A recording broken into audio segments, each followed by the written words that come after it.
Estas son las posibles pretensiones. Primera, que se declare la resolución del contrato de compraventa entre Pablo González y José Miguel Narváez respecto del vehículo por valor de 128 millones. Esto con fundamento en el artículo 1546 del Código Civil por haber incumplido el vendedor su obligación de entregar una cosa apta para su uso natural, al presentar el vehículo vicios ocultos graves. Segunda, que se condene al demandado José Miguel Narváez el pago de 25 millones en concepto de indemnización por perjuicios por daño emergente, correspondientes a los gastos en que incurrió el demandante por las fallas o vicios ocultos. Tercera, subsidiariamente, para el evento en que no se declare la resolución del contrato, se ordena el demandado realizar una rebaja equitativa de precio por los vicios redivitorios conforme a los artículos 1917 y 1918 del Código Civil, otorgando derecho para exigir o la rescisión de la venta o la rebaja del precio. Cuarta, subsidiariamente, para el caso en que no prosperen las pretensiones principales de resolución del contrato o, en su defecto, la rebaja del precio, se condene al demandado el sanamiento por los vicios ocultos, la reparación del vehículo o el pago de las sumas que afectan el uso natural de la cosa. Quinta, que se condena al demandado al pago de las costas procesales y agencia en derechos, conforme a lo establecido en los artículos 365 y siguientes del Código General del Proceso. Si es posible acumular varias pretensiones. En este caso cumple con los requisitos del artículo 88 del Código General del Proceso, el cual regula la acumulación objetiva de pretensiones, presente en este caso, en la que un solo demandante presenta dos o más pretensiones contra un mismo demandado en un solo proceso para que se resuelvan conjuntamente en única sentencia. Se cumple cada uno de los requisitos. El juez es competente para conocer de todas las pretensiones derivan del contrato de compraventa y recaen sobre el mismo negocio jurídico. Las pretensiones no se excluyen además entre sí, ya que aquellas incompatibles se formulan en forma de principales y subsidiarias. En este caso, la pretensión de resolución del contrato, dejar sin efectas la compraventa y retrotraer las cosas al estado anterior, es incompatible con la pretensión de rebaja de precio, que conserva el contrato. La incompatibilidad entre pretensiones se supera cuando se pide de forma principal la resolución del contrato y solo si no procede de manera subsidiaria la rebaja del precio, ubicándose también el saneamiento por vicios ocultos en un nivel subsidiario.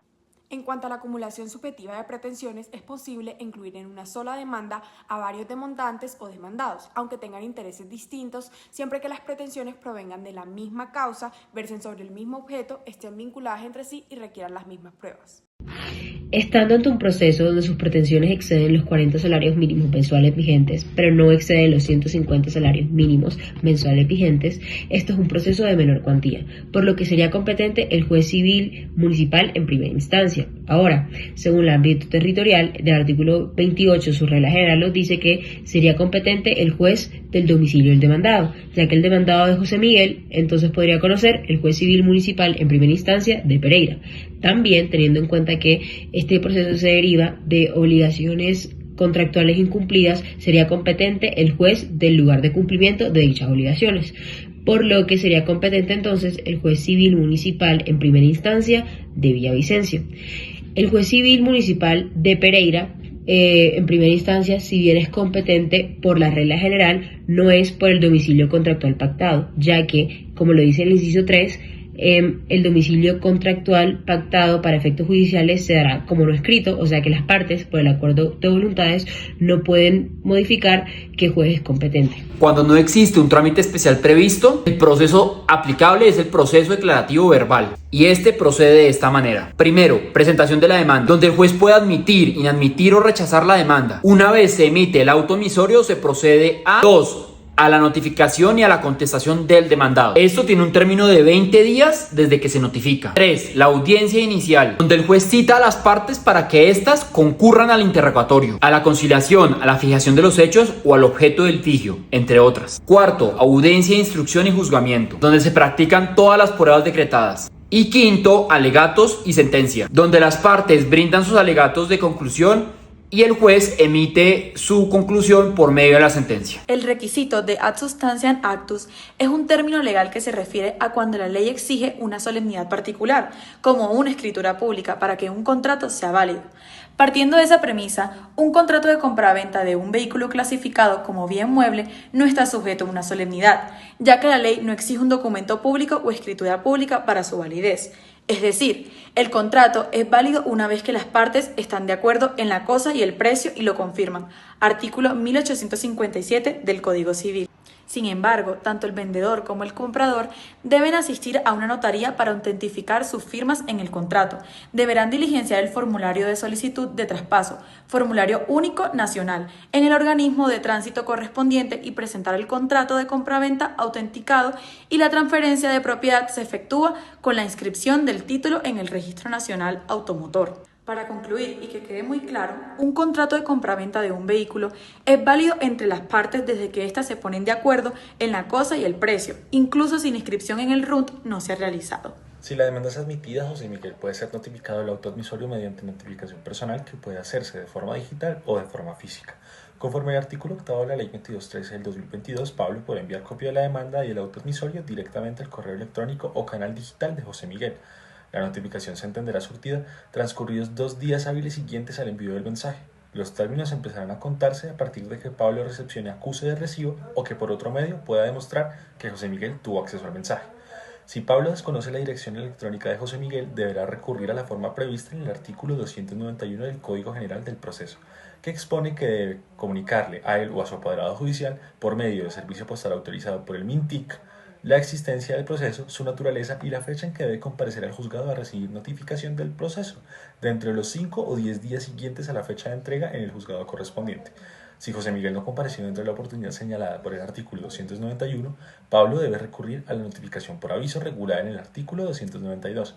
En este caso, deberá enviar mediante servicio postal autorizado por el Ministerio de Telecomunicaciones a la dirección en la cual envió la notificación del citatorio un documento que deberá indicar lo siguiente: junto con una copia del auto, advirtiéndole que la notificación se entenderá efectuada el día siguiente al de la entrega del aviso.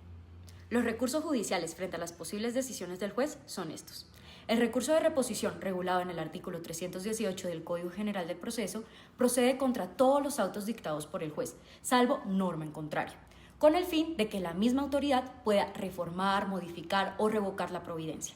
Debe interponerse en audiencia de manera verbal o por escrito, dentro de los 3 días siguientes si la providencia se notifica por fuera de ella, sin que pueda usarse contra autos que resuelvan apelación, súplica o queja. No hay reposición de la reposición. En este caso, si el juez profiere un auto negando el dictamen pericial solicitado por Pablo González para demostrar los vicios ocultos del vehículo como la prueba esencial para sustentar la pretensión de resolución contractual, la indemnización y las pretensiones subsidiarias, dicho auto es susceptible de reposición porque se trata de una providencia de trámite que incide directamente en el derecho probatorio del demandante. Pues la reposición procede para solicitar que se revoque la negativa y se decrete la prueba necesaria para acreditar los hechos constitutivos de la demanda. Ahora vamos con la apelación. Conforme a los artículos 320 al 322 del CGP, tiene por finalidad que el superior revise únicamente los reparos concretos planteados por quien resulta afectado, procediendo contra las sentencias de primera instancia y contra los autos proferidos en primera instancia que están taxativamente en el artículo 321. Aplica el mismo término de ejecutoria que el de reposición. Aplicado al caso, si el juez dicta un auto negando el decreto de dictamen pericial para demostrar los vicios ocultos del vehículo, dicho auto es apelable, ya que el numeral 3 del artículo 321 permite apelar el auto que niega la práctica de pruebas. Si se interpone primero reposición contra este auto y el juez la niega, dicha negativa abre paso a la apelación, permite interponer la apelación en subsidio de la reposición y si esta es rechazada, el término para sustentar la apelación corre a partir de la notificación del auto que negó la reposición.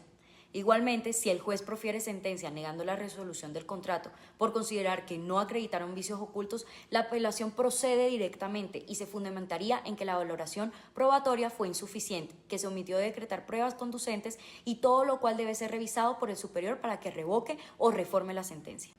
Ahora con el recurso de queja, de conformidad con los artículos 352 y 353 del CGP, tiene por finalidad que el superior revise y eventualmente revoque la decisión del juez de primera instancia que deniega el recurso de apelación, permitiendo que el superior lo conceda si era procedente y si ese recurso debe interponerse en subsidio de la reposición contra el auto que negó la apelación. Si Pablo apela el auto que negó el dictamen pericial y el juez rechaza equivocadamente conceder la apelación afirmando que no procede, Pablo debe presentar recurso de reposición contra esa negativa y en subsidio el recurso de queja, señalando que la decisión desconoce la norma que permita apelar autos que deniegan pruebas.